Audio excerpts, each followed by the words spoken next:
আসসালামু আলাইকুম। কি অবস্থা সকলে? আশা করি সকলে ভালো আছেন। আপনাদের দোয়ায় আমি ভালো আছি। আপনাদের মাঝে চলে আসলাম নতুন একটি ভিডিও। টাঙ্গাইলে মানুষ যেমন মিষ্টি পছন্দ করে, তেমনি টাঙ্গাইলে যদি কোনো আত্মীয় স্বজন আসে বা কোনো খুশির সংবাদ বা আত্মীয় বাড়িতে যায়, তখনই টাঙ্গাইলের ঐতিহ্যবাহী চমচম নিয়ে যায় এবং আপ্যায়ন করে এই মিষ্টি দিয়ে যদি কোনো আত্মীয় স্বজন বাসায় আসে। এক কথায় আপ্যায়নের মাধ্যম হিসাবে আমরা টাঙ্গাইলে চমচম ব্যবহার করে থাকি।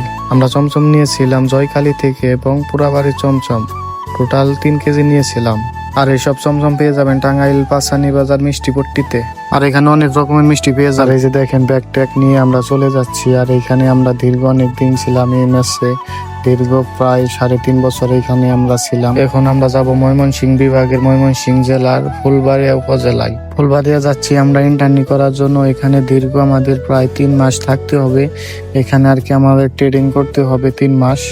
এর জন্য আর কি আমরা চলে যাচ্ছি। ফুলবাড়িয়া যে ইন্ডাস্ট্রি আছে, ওই ইন্ডাস্ট্রির যে পরিচালক বা প্রতিষ্ঠাতা, ওনার জন্যই আর কি আমরা মিষ্টি নিয়ে যাচ্ছি।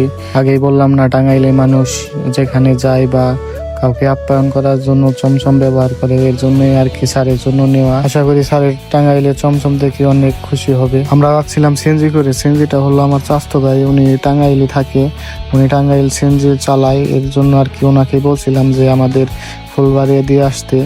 আমরা মোট 4 জন যাচ্ছিলাম। বেড টেড ওইগুলো আর কি উপরে বেঁধে তারপরে আমরা যাচ্ছিলাম। এখান দিয়ে যাওয়ার সময় আমার এখানকার রাস্তা এত ভালো লাগছে, আসলে বলার মতো না। চারিদিকে সবুজ আর সবুজ, রাস্তাগুলো দেখার মতো। ঘাটাইল ক্যান্টনমেন্টের সামনে রাস্তা তো আরো সুন্দর, দেখার মতো সবুজ আর সবুজ। এখানকার রাস্তা আসলে যে কারোরই মন ভালো করে দিবে।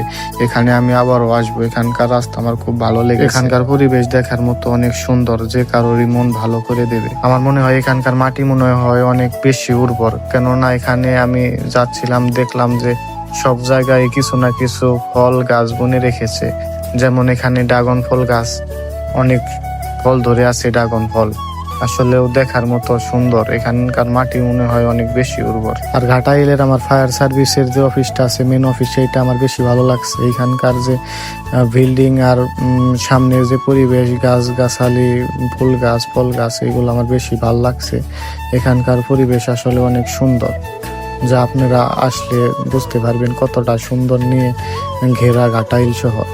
আমার এই শহরটা খুব ভালো লাগছে, ঘাটাইল।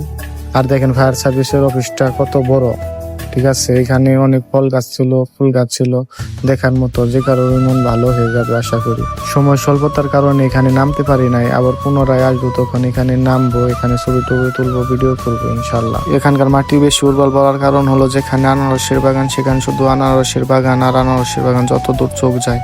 আর যেখানে আপনার কলা বাগান সেখানে শুধু কলা বাগানই যত দূর চোখ যায়। এত কলা ধরেছে দেখার মতো। আর ছড়িগুলো ছিল অনেক বিশাল বিশাল, অনেক বড় বড়। আর যেখানে হলুদ বাগান সেখানে শুধু হলুদ বাগানই যত দূর চোখ যায়, দেখার মতো সুন্দর যে ঘেরা এই ঘাটাইল শহর। চমচম থেকে স্যার অনেক বেশি খুশি হয়েছিলেন। আজ আর নয়, দেখা হবে নতুন কোনো ভিডিওতে। যদি ভিডিওটি ভালো লাগে লাইক কমেন্ট শেয়ার করে দিবেন। আল্লাহ হাফেজ।